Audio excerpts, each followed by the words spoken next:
యో నిత్యమచ్యుత పదాంబుజయుగ్మరుక్మ వ్యామోహతస్తదితరాణి తృణాయ మేనే అస్మద్గురోర్భగవతోస్య దయైకసింధోః రామానుజస్య చరణౌ శరణం ప్రపద్యే.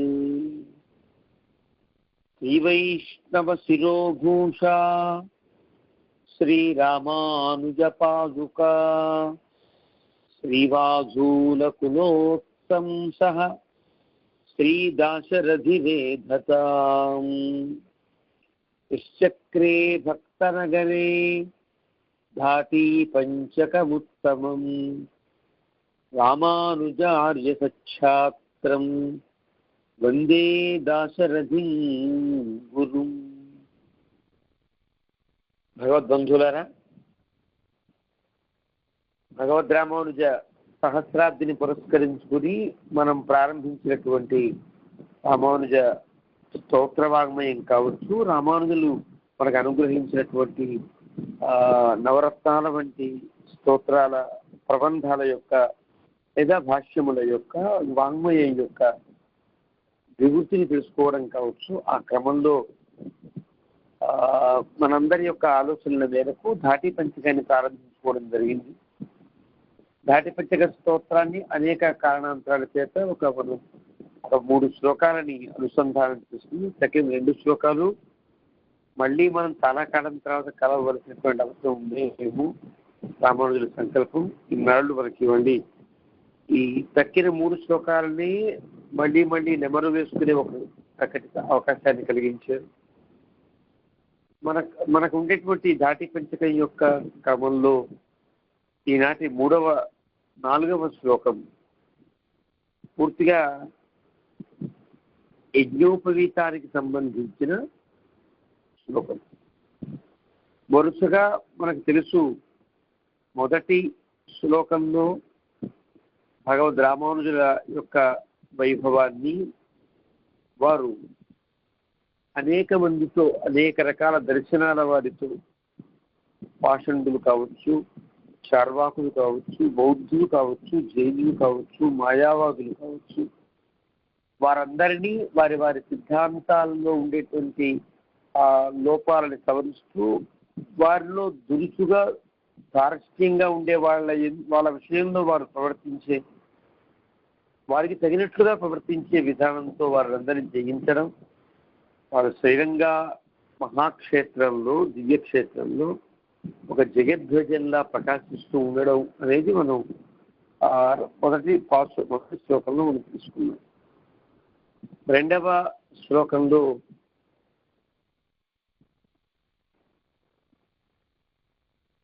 ఆ రకమైనటువంటి దృశ్యాల వారితోని బాధించే సమయంలో వారికి పూర్తిగా వారి చేత ధరించబడి ఉండి పురత్తాళ్వాల యొక్క స్థానమా అన్నట్టుగా, మన దాశరథుల యొక్క స్థానమా అన్నట్టుగా ఉండి వారి చేతిలో ప్రకాశించేటువంటి త్రిదండాన్ని వర్ణించడం జరిగింది.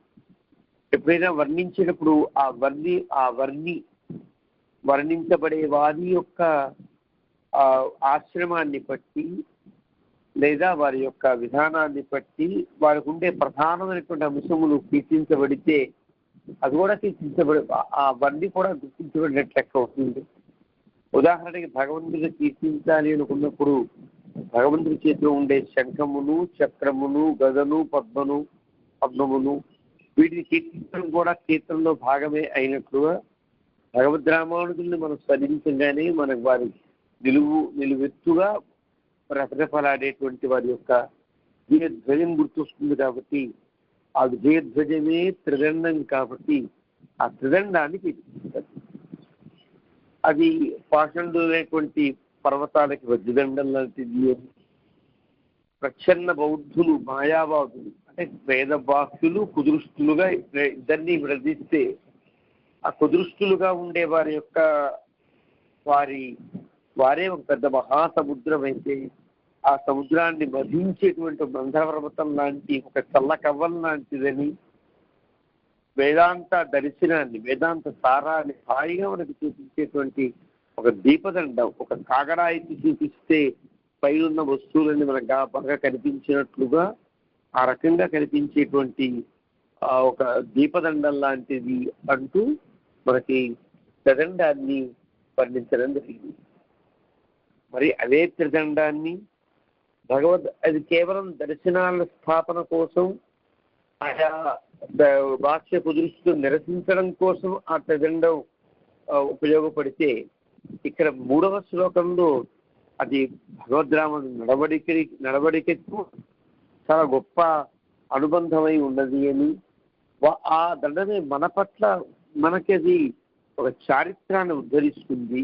అంటే ఒక మంచి నడవడిక నేర్పడానికి పట్టుకున్నటువంటి విశ్వక్సేనుడి చేతిలో వేత్రహస్తంలాగా వేత్రం లాంటిది అని, ఇలాగా ఆ శ్లోకాన్ని వేదాంతాల యొక్క న్యాయంలో రకరకాల న్యాయాలతో కదా ఉంటుంది. పదాహవని న్యాయమని, సర్వవేదాంత ప్రత్యయ న్యాయం, తత్కర్తు న్యాయమని, ఇంకా ఇలా న్యాయాలతో ఉంటాయి వేదాంతం అంతా. అలాంటి న్యాయాలన్నింటికీ కూడా ఒక ఒక గుర్తుగా నాటబడినటువంటి ధ్వజస్తంభంలా ప్రకాశిస్తుంది. సద్విద్యలన్నింటికి 32 సద్విద్యలు కదా. ఛాందోగ్యాది ఉపనిషత్తులలో చెప్పబడ్డ సద్విద్యలు ఒక 32 అయితే, ఆ 32 సద్విద్య మొదలగు బ్రహ్మ విద్యలన్నింటికీ కూడా కనిపించడానికి వీలుగా ఎత్తిన కాగడా వంటిది అని చెబితే, ఇవే కలికాలంలో ఉండేటువంటి కలికాల మహాత్మ్యాన్ని, కలికాలపు వేధింపులన్నీ మన నుండి దూరం చేసేటువంటి గొప్ప కాలదండం లాంటిది అని చెప్తే, 3వది 3 వేదములకు ఇది ఆలంబన దండమని, 3 భువనములకు అంటే 3గా ఉండేటువంటి ఆ లోకముల యొక్క క్రమానికి కూడా ఇది ఎత్తిన సౌవర్ణ చెత్తదండం లాంటిది అని అంటే, అలాగా ప్రతివాదులకి ఇది వజ్రదండం లాంటిది అని చెప్తూ 3వ శ్లోకంలో కూడా మనకి వారి యొక్క త్రిదండాన్ని వర్ణించడం జరిగింది. త్రిదండం యొక్క ప్రాధాన్యాన్ని బట్టి కూడా వారి త్రిదండాన్ని 2 మార్లుగా 2 శ్లోకములలో వారు కీర్తించారు. భగవద్రామానుజులు అంటే త్రిదండధారులు అని మనకు ముందు గుర్తు రావాలి. ఆ త్రిదండధారులు అన్నప్పుడు ఉండేటువంటి ఆ త్రిదండానికి ఉండే ప్రాధాన్యం మనకు తెలుస్తుంది. చక్రపాణి అంటారు భగవంతుడు. ఆయన శంఖాన్ని ధరించి ఉన్నా, గదలు ధరించి ఉన్నా, పద్మాన్ని ధరించి ఉన్నా, శార్ంగాన్ని ధరించి ఉన్నప్పటికీ కూడా ఆ అన్ని ఆయుధులకు ఉపలక్షణముగా చక్రాన్ని చెప్పి, చక్రపాణి అంటే తాను పంచాయుధరుడైనటువంటి పరమాత్మ అని మనం చెప్పినట్లుగాని, ఇక్కడ త్రిదండధారి అంటే తాను అది భగవద్రామానుజులు అని చెప్పడానిక అన్నట్లుగా ఒక 2 శ్లోకములలో ఆ త్రిదండానికి. ఆ తరువాత 4వ శ్లోకం ప్రారంభించుకుంటాం. 4వ శ్లోకం త్రియా మాంగళ్య సూత్రం, త్రియుగ యుగ పదారోహణాలంబ సూత్రం, సద్విద్యాదీప సూత్రం, సకల కలికథా సంహృతే కాలసూత్రం, ప్రజ్ఞాసూత్రం బుధానాం ప్రశమధనమనః పద్మినీ నాదసూత్రం, పక్షాసూత్రం మునీనాం జయతి ఇతిపతే వక్షసి బ్రహ్మసూత్రం. ఇది 4వ శ్లోకం. మొదటి ఆ శ్లోకములలో క్రమంగా 1, 2, 3, 4, 5, 6గా 6 విశేషణములతో ఈ శ్లోకాన్ని మనకి దాశరథులు అనుగ్రహించారు. ప్రియా మాంగళ్య సూత్రం అని మొదటి వర్ణన. త్రయీ అంటే వేదముల యొక్క త్రిత్వము అని అర్థం. త్రయీ అంటే 3 వేదములు అని అర్థం కాదు.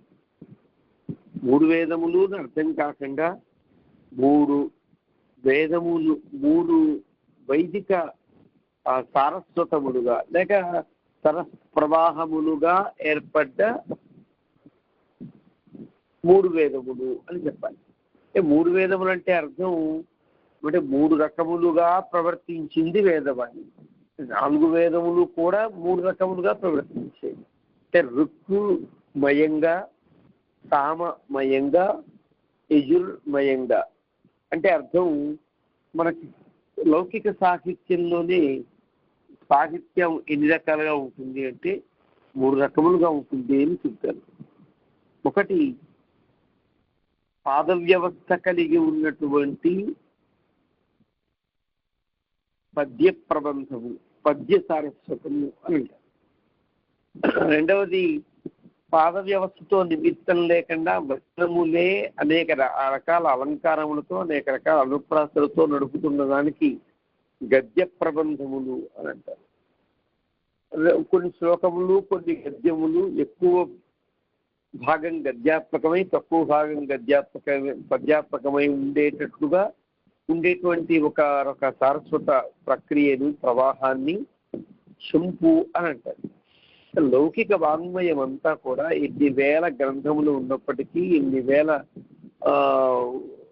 ఒక వాంగ్మయంగా ఉన్నప్పటికీ కూడా వాటన్నింటినీ 3 పద్ధతుల్లో ఈ రకంగా వింగడించి 3గా చెప్పినట్లుగా వేదము కూడా పాద వ్యవస్థ కలిగిన రుక్కులతోనూ గీతికలు అనే వ్యవస్థ కలిగినటువంటి సామాన్లతోనూ పాద వ్యవస్థ గద్య వ్యవస్థ కలిగినటువంటి దుస్తులతో నిండి ఉండడం వల్ల ఈ 3 రకాలుగా వేదవాణి ప్రవర్తించింది. కాబట్టి వేదమునకు త్రయీ అని చెప్పాలి అని వేదజ్ఞులైనటువంటి శిష్టుల యొక్క నిర్ణయం. సాధారణంగా త్రయీ అనేటప్పటికీ వేదములు 3 ఋగ్వేదము, యజుర్వేదము, సామవేదము అని చెప్పడం పద్దుగా మనకు కనిపిస్తుంది.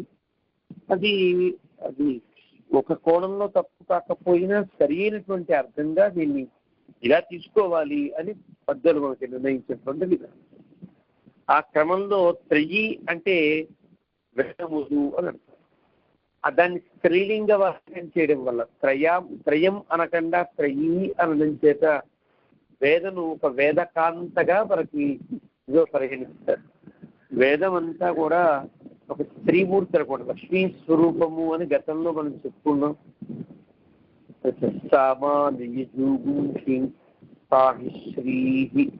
అమృత సతామని వేదం చెప్పింది. రుక్కులు, యజుస్సులు, సామలు ఇవన్నీ కూడా కలిపి లక్ష్మీదేవి స్వరూపము, అది అమృతమయము, మనకి ముక్తిని ప్రసాదించడానికి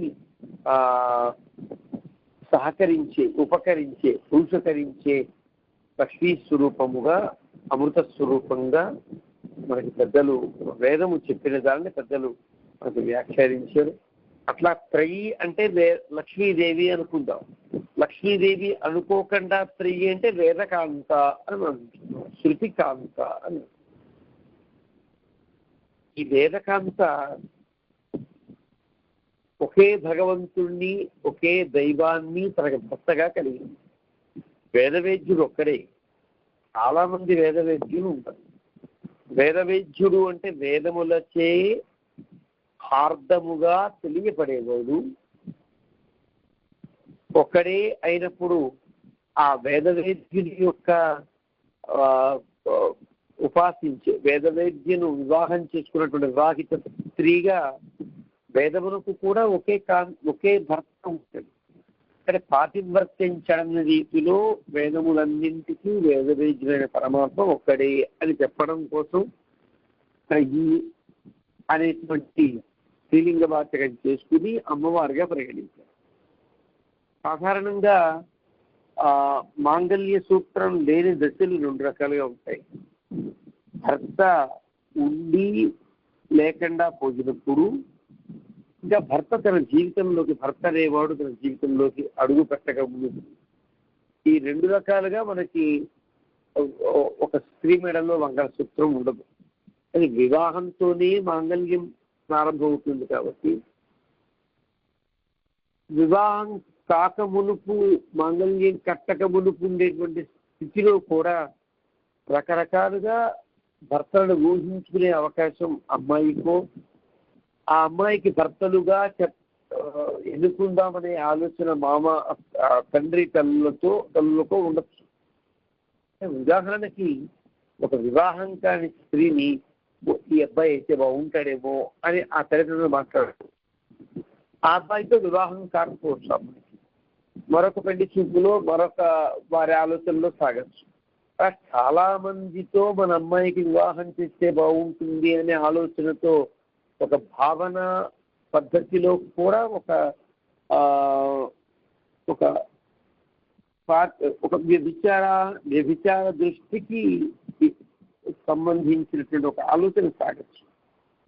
అప్పటిదాకా భావాత్మకముగా కూడా ఈ స్త్రీమూర్తికి చాలా మందిని భర్తలు చేద్దామా అనే ఆలోచన సాగవచ్చును. కానీ పెళ్లి అయిన తర్వాత ఆమెకి ఒకే భర్తగా ఇటు తల్లిదండ్రులైనా, అటు అత్తామామలైనా, అటు భర్త అయినా, అటు భార్య అయినా ఒకే ఏకాగ్రమైనటువంటి స్థితికి ఏర్పడతారు.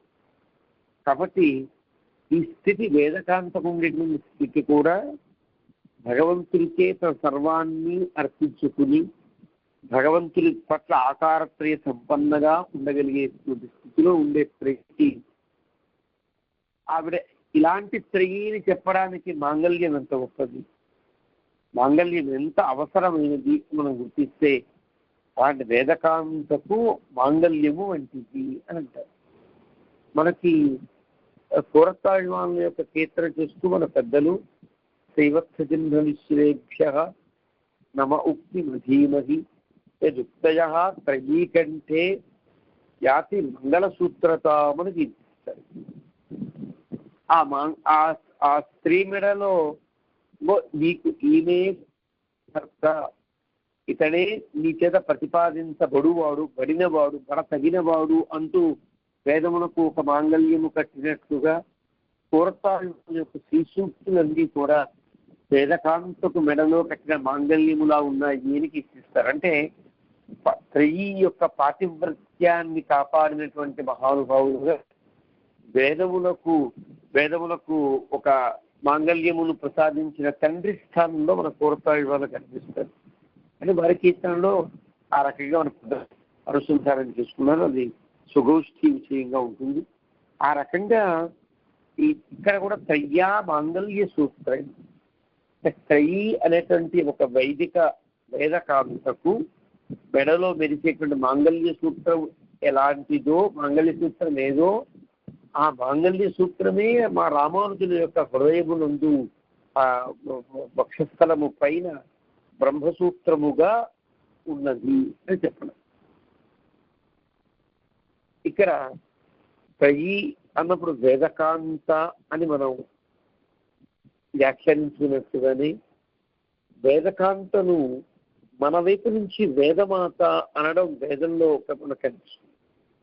కేవలం త్రయీ అనే పదమే కాకుండా వేదములన్నీ కూడా, అంటే ఈనాడు మనం చతుర్వేదములుగా అనుకునేది కావచ్చు, బ్రాహ్మణ వాంగ్మయం కావచ్చు, లేదా ఆరణ్యక వాంగ్మయం కావచ్చు, ఉపనిషద్ వాంగ్మయం కావచ్చు, ఇదంతా కలిపి వేదమాత అని మనం పిలుస్తాం.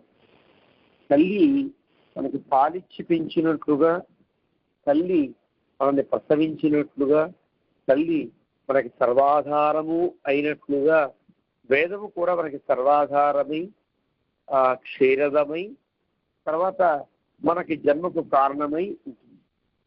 అలాంటి మనకి జన్మకు కారణమైనటువంటి వేదమును తల్లిగా భావించడం అనేది ఒక పద్ధతి. ఆ పద్ధతిని వేదమే తనకి స్తుత మయా వరదా వేదమాత ప్రచోదయంతాం పావమాని ద్విజాన ఆయు ప్రాణం ప్రజాం పశు కీర్తిం ద్రవిణం బ్రహ్మవర్చసం మహ్యం దత్వా వ్రజత బ్రహ్మలోకం అని వేదాన్ని కీర్తిస్తారు. ఇది ఒక మంత్రం, మిగతా ఉనికి వాక్యంగా చదివారు. కానీ స్తుత మయా వరదా వేదమాత ప్రచోదయంతాం పావమాని అంటూ వస్తుంది ఈ వేదమంత్రం. ఈ వేదమంత్రంలో వేదమాత అని వర్ణిస్తారు. అంటే మన వైపు నుంచి వేదమును సంభావించవలసిన తీరు అని. అలాగా ఆ వేదమాత మన వైపు నుంచి వేదమాత భగవంతుడి వైపు నుంచి వేదకాంత అవుతుంది.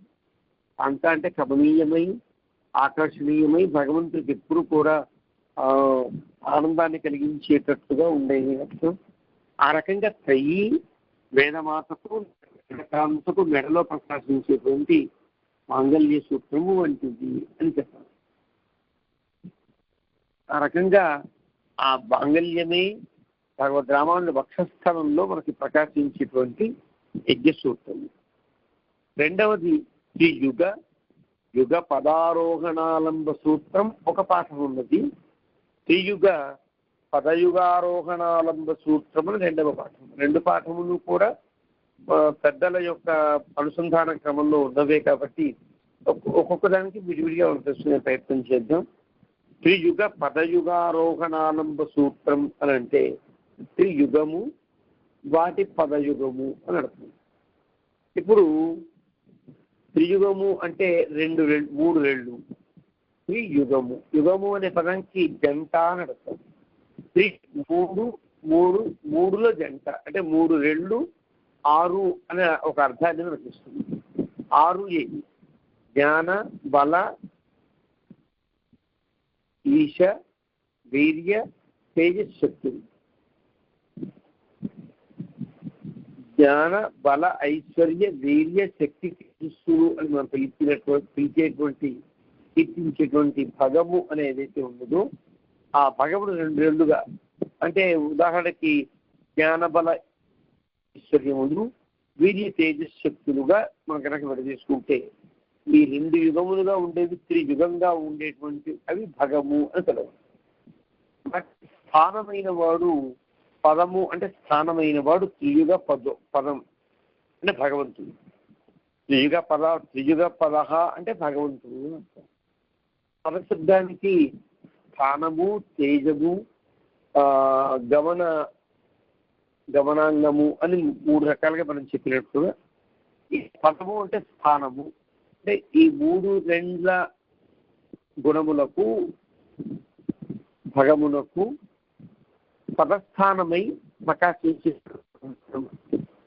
ఆ పరమాత్మ యొక్క పదయుగము అంటే ఇప్పుడు త్రియుగ అనేటువంటి పదము చేతనే షాడ్గుణ్య పరిపూర్ణ భగవంతుడు వస్తే ఆ భగవంతుడు ఆ పదస్థానీయుడుగా పిలువబడితే వారికి ఉండేటువంటి జంట పద అనే పదం రెండు వైపులకి మనం తీసుకుంటే త్రియుగ పదయుగ అని తీసుకుంటాం. ఆ పదానికి ఉండే గొప్పతనం అది. ఆ పదం అటు ఇటు కూడా తన యొక్క అర్థాన్ని తన యొక్క అవసరాన్ని కలిగి ఆవశ్యకతతో ఆ ముందు పూర్వపదంతో ఉత్తర పదంతో కూడా అనుసంధానమై మనకి అర్థాన్ని చాలా అందంగా ప్రకాశింపజేస్తుంది.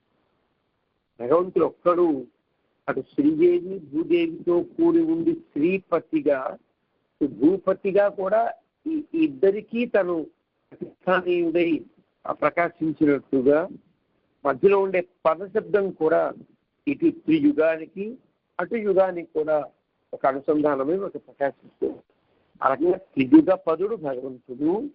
అతని పదయుగము అంటే పాదముల జంట పాదార విందములు అని అంటాను. ఆ పాదార విందముల ఆశ్రయించడానికి అంటే పాదార విందములు మనకి పైన ఎత్తు మీద ఉన్నాయనుకోండి. ఆ ఎత్తుకు ఎక్కడానికి మనకు ఒక దారము లేకపోతే ఒక సాధనము ఆ ఎత్తుని మనం ఎక్కడానికి ఒక తాడు కట్టుకుని మెల్లగా ముడుగు వేసుకుంటూ ఎక్కచ్చు. ఒక నిచ్చెన వేసుకుని ఆ నిచ్చెన యొక్క నిశ్రేణిక అంటారు. నిచ్చెన సంస్కృతంలో ఆ నిశ్రేణిక యొక్క మెట్ల మీద కాలు పెట్టుకుంటూ పైకి ఎక్కవచ్చు. లేదా పైనున్న వారు ఎవరైనా చెయ్యుటనిస్తే మనం చేరవచ్చు కదా.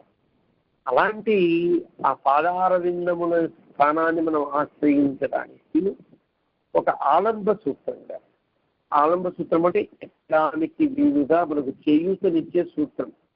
సూత్రం అంటే తాడు అనుకోకుండా చేయూత ఇలా ఏ రకంగా మనం అర్థం చేసుకున్నా ఇది ఒక ఆలంబ సూత్రము.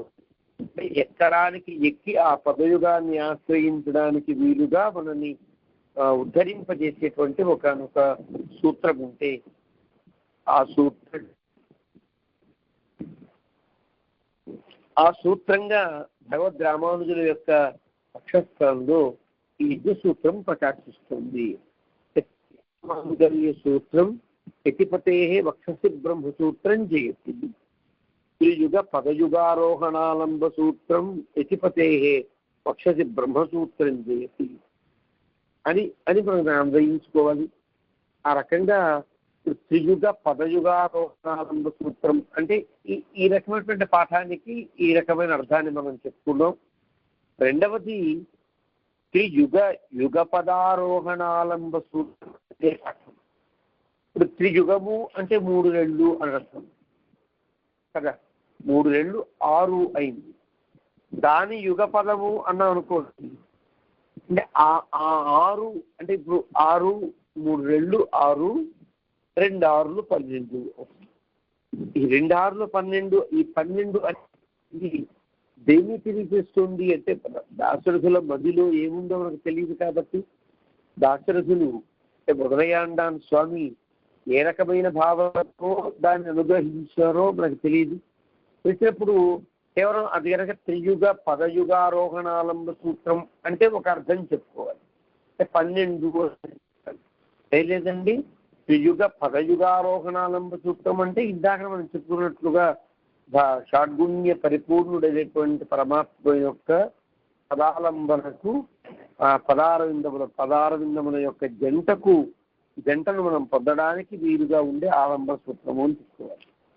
ఎలా చెప్పుకున్నా వారి యొక్క భావాన్ని మనం గుర్తించాలనుకున్న 2 పాఠములకు మనం అర్థం చెప్పుకోవాలి. కాబట్టి కేవలం వారి మెడలో వారి యొక్క వక్షస్థలంలో ప్రకాశించేటువంటి భగవంతుని యొక్క పదారవిందముల జంటను పొందేటువంటి సూత్రము అనే మాత్రమే కాకుండా, అది ఎలాగా అయితే ముక్తికి సంకేతము, మరొక పద్ధతిలో దీన్ని 12గా మనం భావిస్తే, అంటే త్రియుగ యుగపదంగా మనం కనుక భావించినప్పుడు ఇది అర్చిరాదిక్రమాన్ని సూచన చేస్తోంది అని చెప్తారు.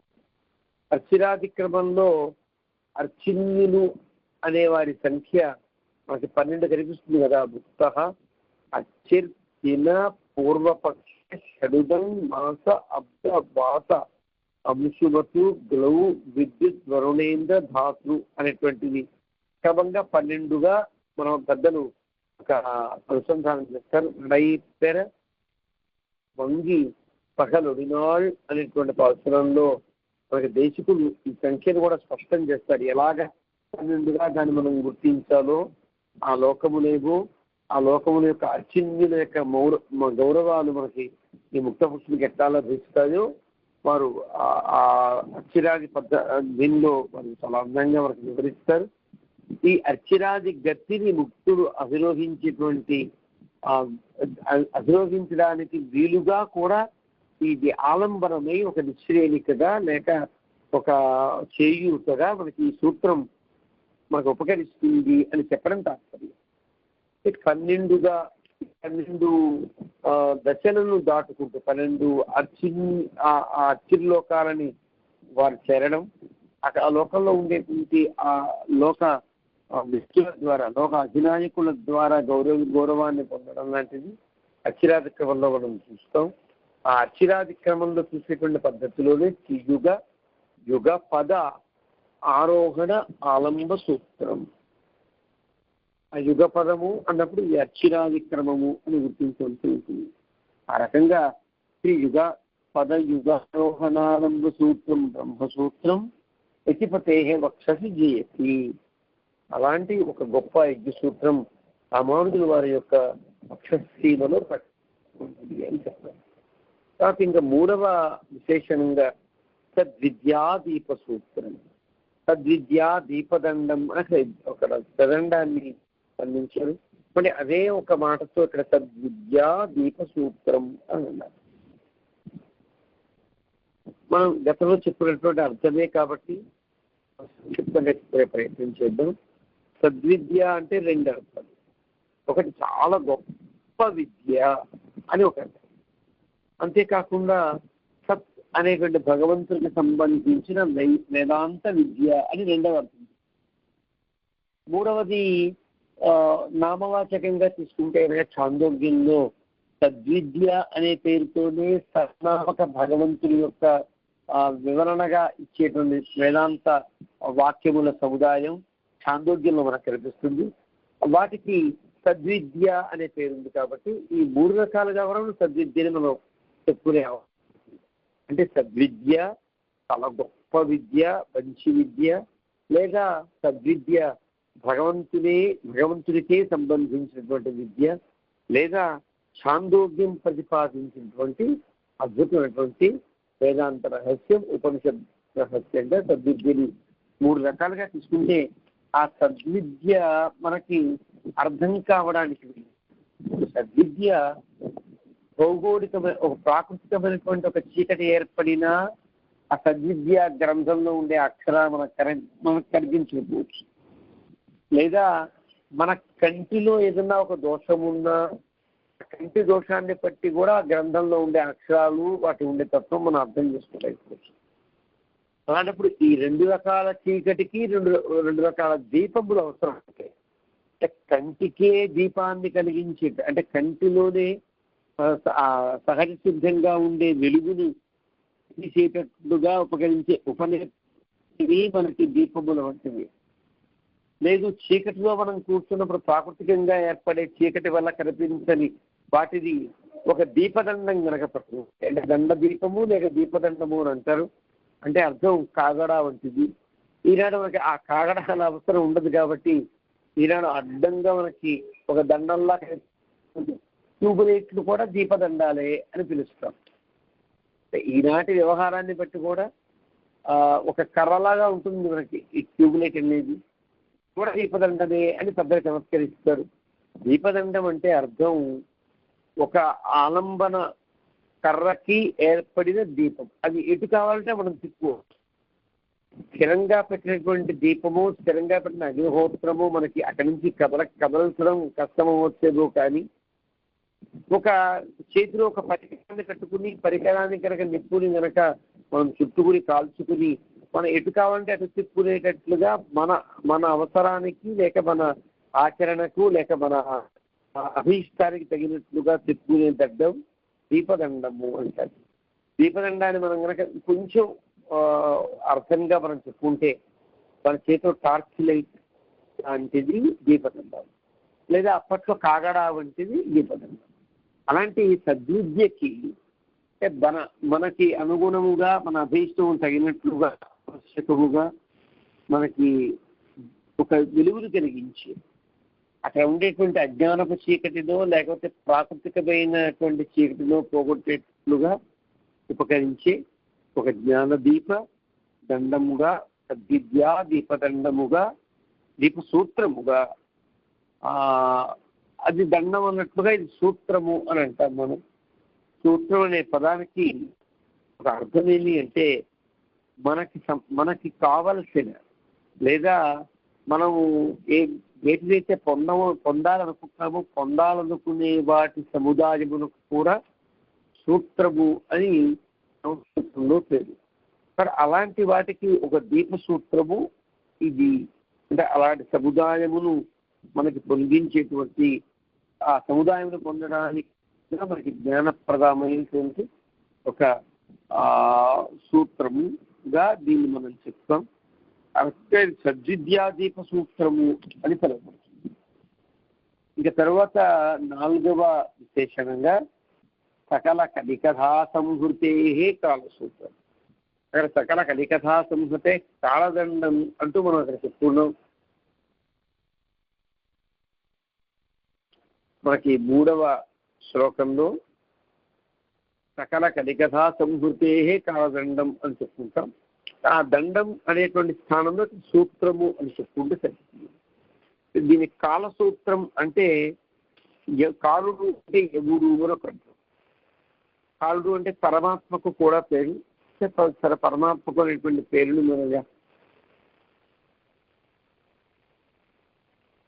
పక్కన ఉంచితే యముడికి కాలుడు అని పేరు. అతని చేతిలో ఉండేటువంటి సూత్రము అంటే పాశము అనుకుంటాం. కాలపాశాన్ని కూడా మనం కాలసూత్రము అని పిలుస్తాం. పాశము అంటే తాడు, సూత్రము అన్న తాడు అనే కదా. అలాంటి యమపాశం. యమపాశం ఏం చేస్తుంది? తన చేతుల్లో జీవుల యొక్క కర్మానుగుణంగా జీవులను పట్టి బంధించి వారిని తన దగ్గర తీసుకుపోవడానికి ఉపకరించేటువంటి ఒక పరికరం లేక సాధనం. జీవుల మెడకు తగిలించి అవసాన దశలో కానీ ఆకస్మిక దశలో కానీ అతనికి ఉండేటువంటి పాపకర్మానుగుణమైనటువంటి రీతిలో అతని మెడకు లోకానికి లాక్కుని వెళ్ళి లోకంలో కర్మానుభవాన్ని రకరకాల శిక్షణ ద్వారా అనుభవింపజేసేటువంటి ఒక సూత్రం లేక ఒక పాశం అది యమపాశము అంటారు. దాన్ని కాలసూత్రము అంటారు. ఇక రామానుజుల యజ్ఞ సూత్రం కూడా ఒక కాలసూత్రం లాంటిది, ఒక యమపాశం లాంటిది. కలికోలాహల క్రీడ ముసాద్ అని రామానుజాన్ని కీర్తిస్తారు. కలికోలాహలాన్ని తగ్గించగలిగేటువంటి మహానుభావులు వారు. కలియుం కెలు కందుకుణ్ణిన్ శాపం అని కలి నశిస్తుంది చూడండి, జీవులకు బలమైన శాపం నశించింది అని నమ్మాళ్ళవాళ్ళు రామానుజు భవిష్యత్ అవతారాన్ని దృష్టిలో పెట్టుకుని వారు కీర్తిస్తారు అని మన పెద్దలు ఉటంకిస్తారు. కలియుం కెడుం కందుకుణ్ణిన్, కలి రచిస్తోంది మీరు చూద్దురు కానీ అని అన్నట్లుగా రామానుజ బుద్ధి జీయాతు యో హరే భక్తి యంత్రిత కలి కోలాహల క్రీడా ముదాగ్రహం అపాహరతు అని వాళ్ళు కీర్తిస్తుంది. అలాంటి కలి క్రీడను తగ్గించేటువంటి మహానుభావుడు. అంటే ఏ రకంగానూ కలిదోషం మనకు అంతకుండా చేయదు. కలికి కలి యొక్క ప్రభావం ఎవరి మీద ప్రభావితం చూపిస్తుంది అంటే భగవద్వైముఖ్యం పొందిన వారికి, కర్మ యొక్క ప్రక్షాళనకు భగవంతుని యొక్క అనుగ్రహమే కారణము, అనుగ్రహమే మూలము అని గుర్తించని వారి పట్ల కలికోలాహలం ఎక్కువ. భగవంతుని ఆభిముఖ్యాన్ని మనం సమ్మతించి తదనుగుణంగా ప్రవర్తించి మనకుండే కర్మ శేషమునకు కానీ ప్రారంభాది కర్మలకు కానీ ఆ కర్త, భోక్త, ప్రేరయిత ఇవన్నీ భగవంతుడే అని గనక విశ్వసించిన వారికి కూడా కర్మ ఉంటుంది. తమాష అయితే కర్మని భగవద్వైముఖ్యంగా ఉండేవాడు అనుభవిస్తాడు, భగవద్ ఆభిముఖ్యంతో ఉండేవాడు అనుభవిస్తాడు. భగవద్ ఆభిముఖ్యం కలిగిన వాడు ఆ కర్మను కూడా, భగవంతుడు పెట్టే కష్టాలను కూడా వాడు ఆనందంగా ఇదంతా భగవద్ అనుగ్రహంలో భాగము అనుకుంటూ స్వీకరిస్తాడు.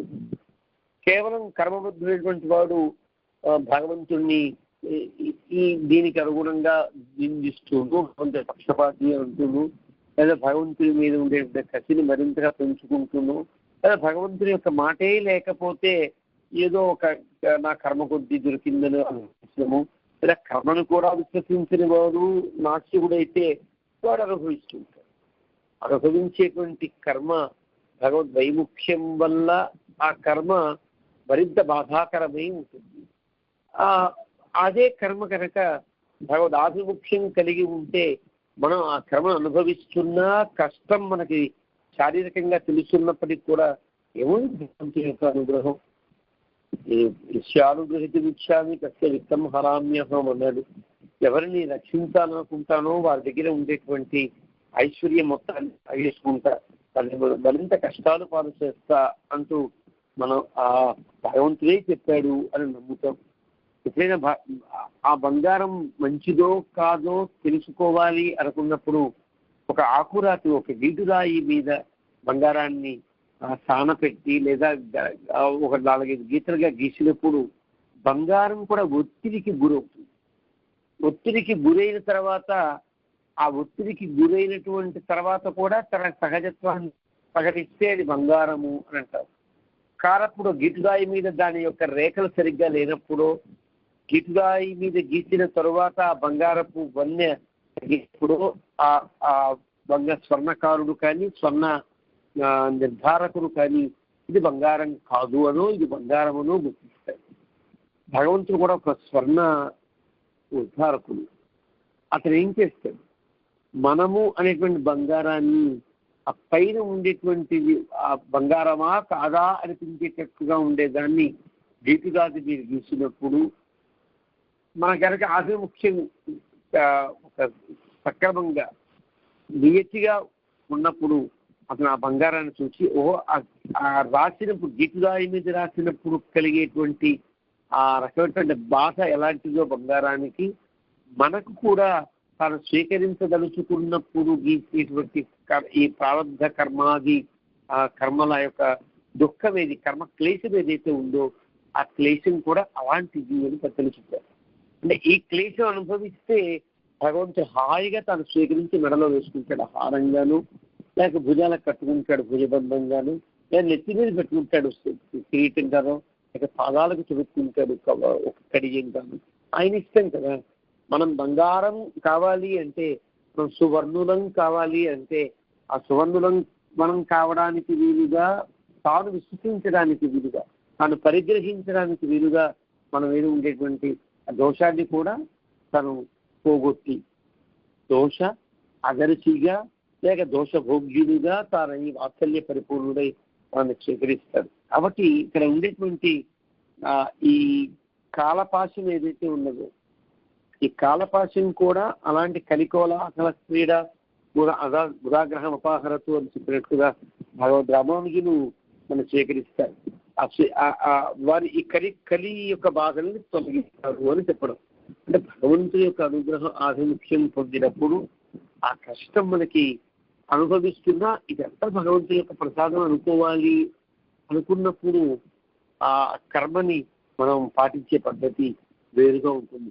ఆంజనేయ స్వామి వారి బాలమునకు తోకకు నిప్పట్టించిన ఆ నిప్పుగానే ప్రకాశిస్తూ ఆ ఆంజనేయ స్వామికి ఎలాగైతే కాలకండ ఓహో ఎంత ఆశ్చర్యము తాను అనుకున్నాడో, ఆ రకంగానే మనకు ఉండేటువంటి ఈ కర్మకాండది మన చేత తప్పనిసరిగా పాటించవలసిన ఇది ఉంటుంది.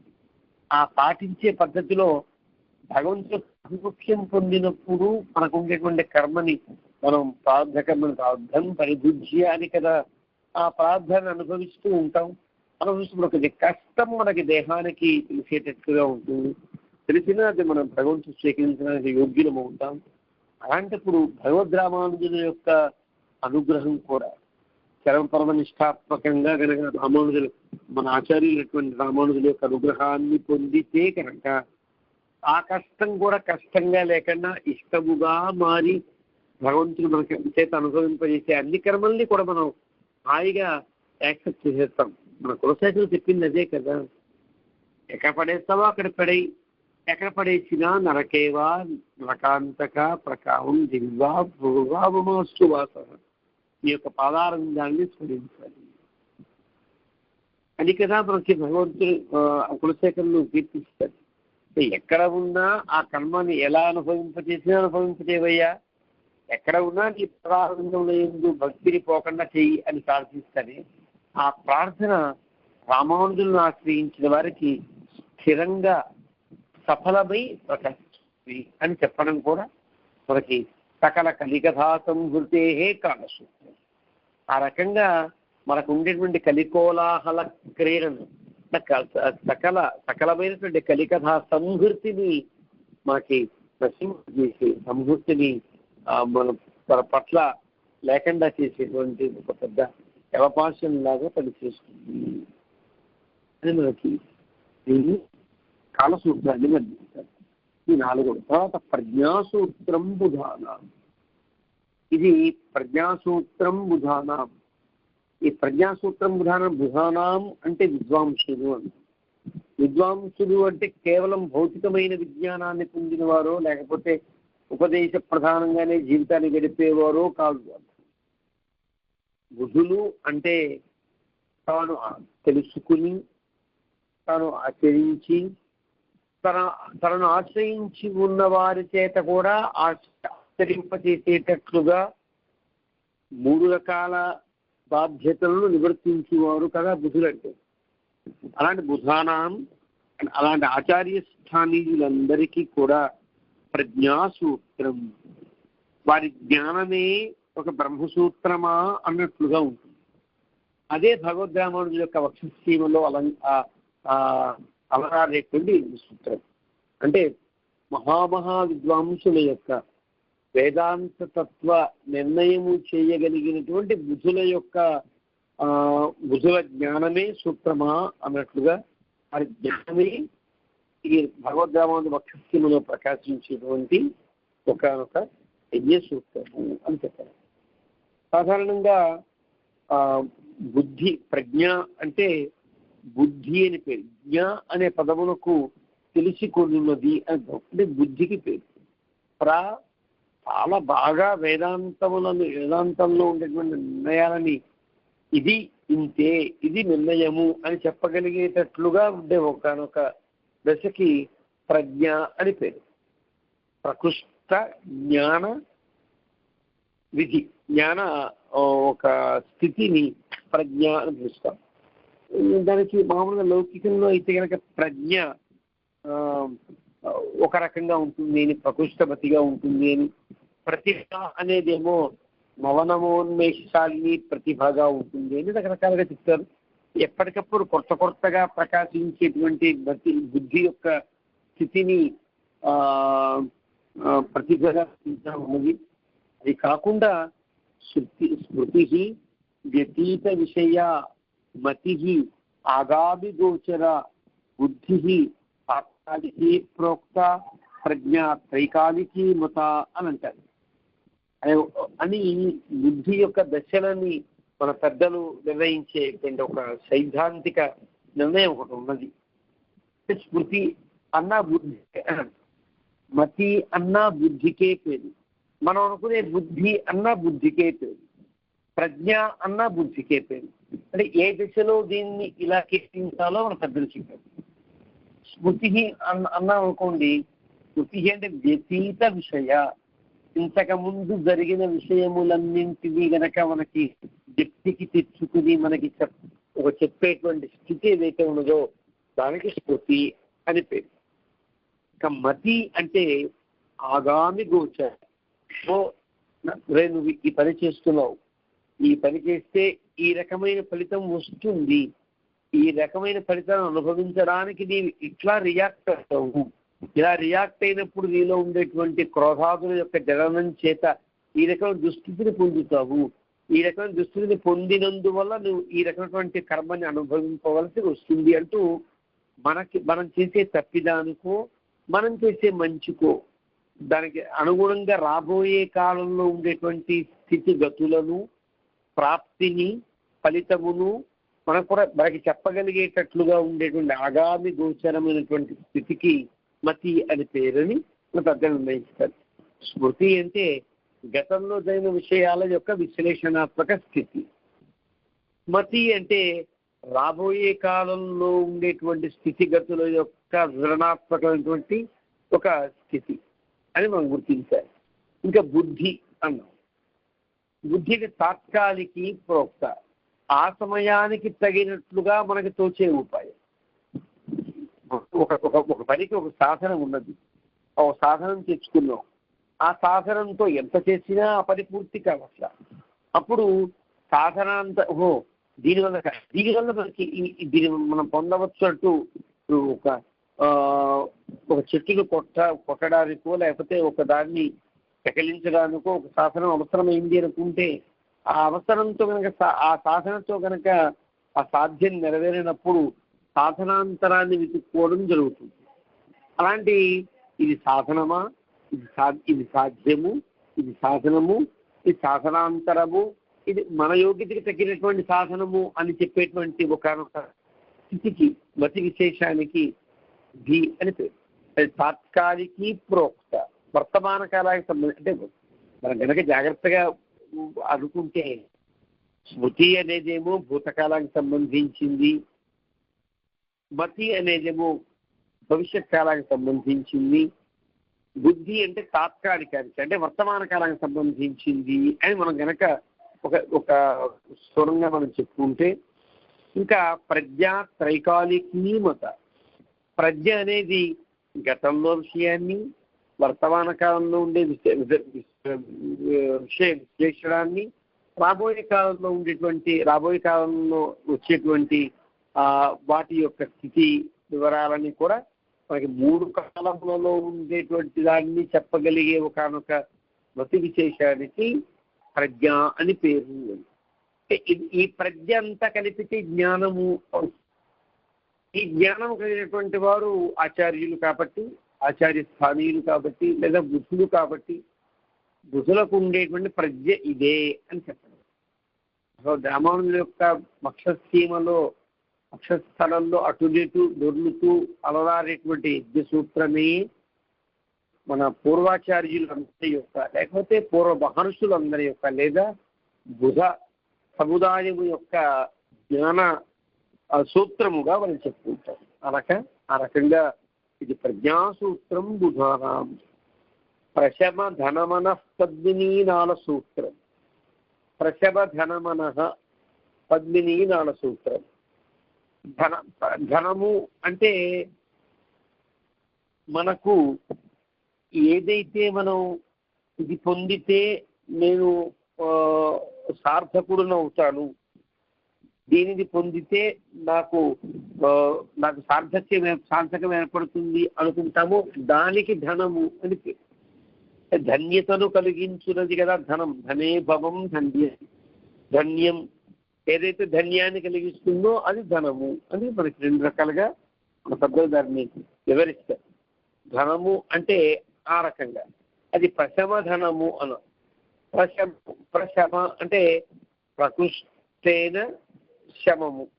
శమం అంటే అంతరింద్రియ నిగ్రహం. దమము అంటే బాహ్యేంద్రియ నిగ్రహం. ప్రశమ అనే పదం చేత మనం ఈ శబదమాలను రెండింటినీ కూడా మనం అంటే అంతరింద్రియాన్ని బహిరింద్రియాలను కూడా అణచి ఉంచేవి శమదమాదులు అని దమములు అంటారు. శమం అంటే అంతరింద్రియ, దమం అంటే బాహ్యేంద్రియముల యొక్క నిగ్రహం. ఈ రెండు కలిపి ప్రశమ ధన మనః పద్మిని నాణ సూత్రం. ఇక్కడ ధన శబ్దాన్ని కనుక మనం ధనంగా అంటే ఒక ధనముగా ఒక సంపదగా మనం భావించగలిగితే అలాంటి శమదమాది గుణములు అనేటువంటి ధనం, ఈ నిగ్రహము అనేటువంటి ధనం కలిగిన వారెవరు అంటే సాధు పుంగ మహానుభావులు కదా. వైష్ణవుల యొక్క నిరూపక ధర్మాల్లో కూడా గుణాల్లో కూడా శమదమాది గుణ సంపత్తి మనకి ప్రత్యేకంగా కనిపిస్తుంది. మనకి సాధన చతుష్టయం అనే పేరుతో ఆదిశంకరుడు చెప్పిన వివేకాష్టకంగా భగవద్రామానుజ తమ యొక్క సాధన సప్తకం చెప్పినటువంటి భగవద్రామానుజ యొక్క సిద్ధాంతానికి అనుగుణంగా అయిన శమదమాదులు అనేవి తప్పనిసరి కదా. ఈ శమదమాదులు ఉత్తమ శ్రీ వైష్ణవులకు లేక ఉత్తమ జ్ఞానికి లేక ఉత్తమ భక్తులకు ఒక నిరూపక గుణములు లేక నిరూపక ధర్మాలు. కాబట్టి ప్రశమధనులు ఎవరు అంటే శ్రీ వైష్ణవ ఉత్తములు లేక మహాభక్తులు లేక మహాజ్ఞానులు అని అర్థం చేసుకుంటే వారి మనస్సే ఒక పద్మం లాంటిది.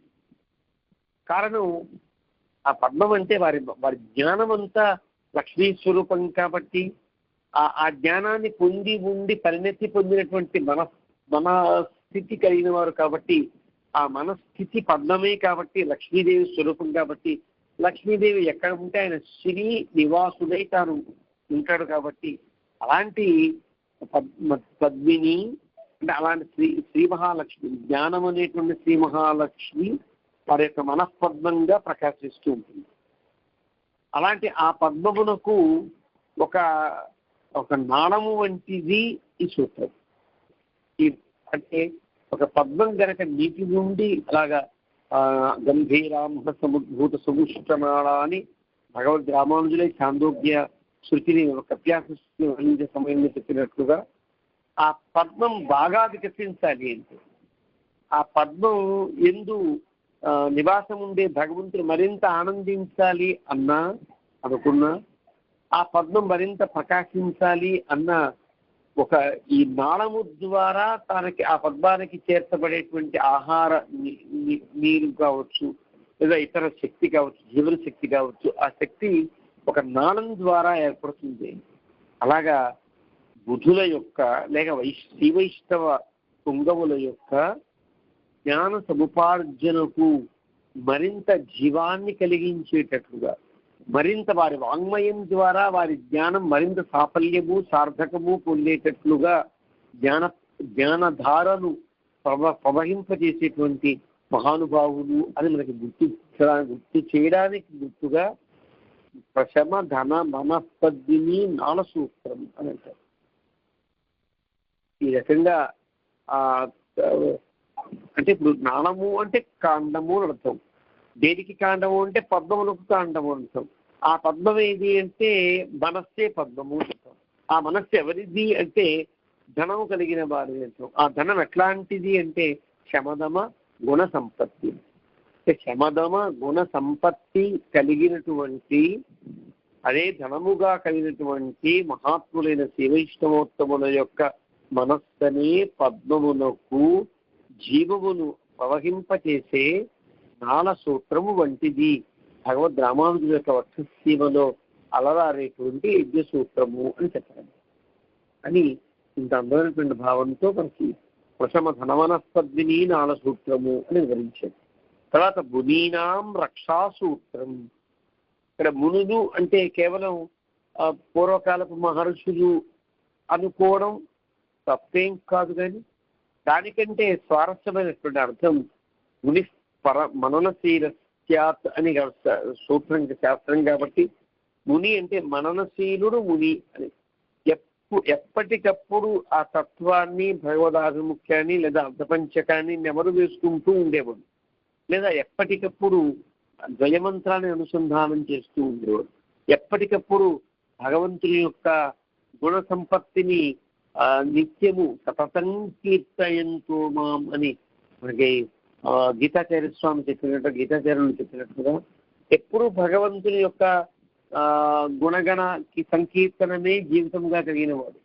అది అంటే ఉద్దేశ్యం అన్నీ మానేసి అదే భావన చేస్తూ ఉండేవాడు అని అర్థం కాదు. ఆశ్రమానికో లేక వర్ణమునకో లేకపోతే విధానమునకో ఒక స్థితికో కాలముకో తగినట్లుగా తన యొక్క జీవనాన్ని భగవన్మయం చేసుకుంటూ గడిపేవాడు.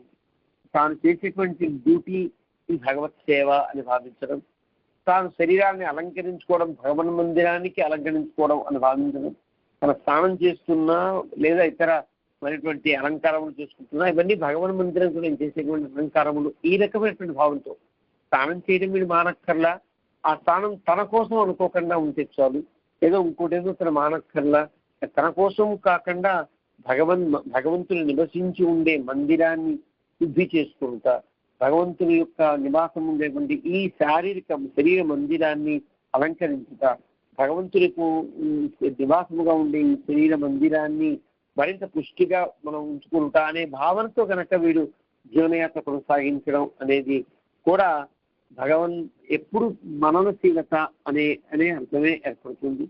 భగవన్ జీవితాన్ని భగవన్మయంగా యజ్ఞమయంగా చేసుకుంటూ సాగించే జీవనమే శ్రీవైష్ణవులు ఆచరించవలసిన, శ్రీవైష్ణవులు కాదు ప్రపన్నులు కాదు ముక్తులు ఆచరించవలసిన విధానం అని శాస్త్రములు చెప్పే. ఆ రకంగా మునులు అంటే ఎప్పుడూ భాగవత ఆచార్య విషయకమైనటువంటి జ్ఞానము ఒక నిరంతర ప్రవాహంగా ఉండేవాడు అని. అంటే వీరెవరు అంటే ఇంతకుముందు మనం చెప్పిన ప్రశమధనమనులే దాదాపుగా ప్రశమధనమనులైనటువంటి వారు నిత్యము మననం చేస్తూనే ఉంటారు కాబట్టి వారే మననశీలులు అని చెప్పడం కూడా మనకు తప్పేం కాదు. అలాంటి మునీనాం రక్షాసూత్రం, వాళ్ళకి జీవాన్ని కలిగిస్తూ వాళ్ళకి పుష్టిని కలిగిస్తాడు పై వర్ణంలో. ఇక్కడ వారికి రక్షగా తాను ఉంటాయి. పద్మము నాళమునకు అంచు పెట్టుకుని ఉండి ఆ నాళము నీటిలో ఉన్నంత, నీటి యొక్క ధారతో సంబంధం కలిగి ఉన్నంత కాలం ఎంత గొప్ప సూర్యుడు, ఎంత మార్తాండ చండభాస్కరుడై తాను ఎండింపచేసిన పద్మం ఎండదు. పద్మానికి ఏ రకమైనటువంటి వాడని స్థితి ఏర్పడుతుంది. అదే పద్మం కనుక నాళము నుండి విడివడి పడిపోతే కనుక ఆ సూర్యకాంతే ఆ పద్మమును వెంటనే ఎండింపేస్తుంది అనే అర్థం అని తెలుసు. అలాంటి ఒక స్థితిలో రామానుజుల యొక్క వారి యొక్క యజ్ఞసూత్రం ప్రశమధనవనస్పద్మిని నాళసూత్రమై ఉంటుంది. ఆ నాళసూత్రము నుండి తెగిపడకుండా పద్మాన్ని కాపాడుతూ ఉండడం వల్ల వారి పట్ల అది రక్షాసూత్రమై కూడా ప్రదర్శిస్తుంది అని చెప్పారు. అలాగే మునీనాం రక్షాసూత్రం కూడా ఇది. రక్షాసూత్రం మునీనాం ఈ రకంగా ఉండేటువంటి ఆ యజ్ఞ సూత్రం భగవతాచార్య అవనులుగా చేయడమే కాకుండా ఈ ఈ ఈ పద్ధతిలో ఉండేవాని రక్షకముగా కూడా ఇది ఉంటుంది. సమస్య ఏంటంటే యజ్ఞ సూత్రం అనేది ఇతర సంప్రదాయపు యతీశ్వరుల్లో మనకు కనిపించదు. శ్రీవైష్ణవ యతి పుంగవులకు మాత్రమే ఈ శిఖ యజ్ఞోపవితములు ఉంటాయి. చాలా గొప్ప అంశం కాబట్టే యజ్ఞ సూత్రాన్ని మనకి ఈ శ్లోకంలో ఇంత గొప్పగా దాశరథులు మనకి అనుగ్రహిస్తారు. ఆ రకంగా మనకి ఈ లోకంలో ఉండే యోగము, క్షేమము, పరమపదము, ఈ సిద్ధి మనకి పొందాలంటే ఆ యజ్ఞ సూత్రం యొక్క వర్ణన ఆ రకంగా మనం చేసేది. ఆ భగవద్రామాను దివ్యమంగళ విగ్రహ సౌందర్యాన్ని స్తోత్రం చేయడం అనేది స్తోత్రం చేయాలనుకున్నప్పుడు వారు ధరించేటువంటి వస్తువులుగా ఉండేటువంటి అంటే వారి మెడలోనే ఎల్లప్పుడూ విడిపడకుండా ఉండే యజ్ఞోపవీతం, వారి చేతిలో అప్పుడప్పుడు విడిగా ఎప్పుడూ ఉండేటట్లుగా ఉండేటువంటి ఒకనొక దండము, ఈ రెంటిని మనకి ఇస్తారు. రామానుజు వారిని మనకి పెద్దలు పావన మాహియ పైందువరాడై పరింద వరంగజவும் ఉప్పరినూలుడు మున్ కైలేంది పన్నజவும் எப்போது விசிராசன் வடிவழகு இன்னும் செய்யத்துள்ளத்தால் இல்லை எனக்கெதிரில்லை எனக்கெதிர் இல்லை எனக்கெதிరే అని అంటారు. వారికి సాటి ఎవరు లేరు, వారికి సాటి ఎవరు లేరు. ఎలాగ వారికా నాకు సాటి ఎవరు లేరు. ఎందువల్ల వారు నా హృదయంలో ఉన్నారు. వారు ఎప్పుడూ సాటి లేనివారు. అలాంటి సాటి లేని వారు నా హృదయంలో ఉంటే నేను సాటి లేనివాడే కదా. నా వంటి ధన్యతములు కానీ, నా వంటి యోగ్యుడు కానీ, నా వంటి గొప్ప అదృష్టవంతుడు కానీ, భాగ్యవంతుడు కానీ వేరొకడు లేడు, నాకు సాటి లేదు అని చెప్పినట్టుగా ఎనక్కెదిరే ఇల్లై ఎనక్కెదిరే అని వారు కీర్తిస్తారు. ఎవరంటే కాషాయ పవిత్రమైనటువంటి కాషాయాన్ని ధరించి ఉన్నవారు, యజ్ఞోపవీతాన్ని ధరించి ఉన్నవారు, దండాన్ని ధరించి ఉన్నవారు. ఇలా ఈ 3 రకములుగా కాషాయ, దండ, సూత్రులు అయినటువంటి ఇతి పుంగవులు అని చెప్పినందువల్ల శ్రీవైష్ణవ ఇతి పుంగవులు అయినటువంటి భగవద్ రామానుజులు కదా. యతులు అంటే మనకి ఆ పదములకు ఒక సంకేతంగా మనకు కనిపించేవారు యతి శేఖరులు, యతి రాజులు. కాబట్టి వారే నా హృదయంలో ఉంటే నాకు ఎదురేముంటుందండి అంటూ వారు చెప్తారు. అలాంటి ఈ రకంగా కాషాయాన్ని ధరించి ఉండి దండమును పట్టుకుని దండంలో ఉండే గడాన్ని ధరించి ఒక ప్రజ్ఞాసూత్రంగా ఉండేటువంటి యజ్ఞసూత్రాన్ని ధరించి ఉన్నటువంటి భగవద్ రామానుజులు మనకి వారు ఉత్కృష్టంగా సర్వోత్కర్షతో వెలుగుందుగాక అని కీర్తిస్తూ చివరి పంచగల చివరి ఆ శ్లోకం మనకి తర్వాత రోజు రేపు చెప్పిన ప్రయత్నం చేద్దాం మనం.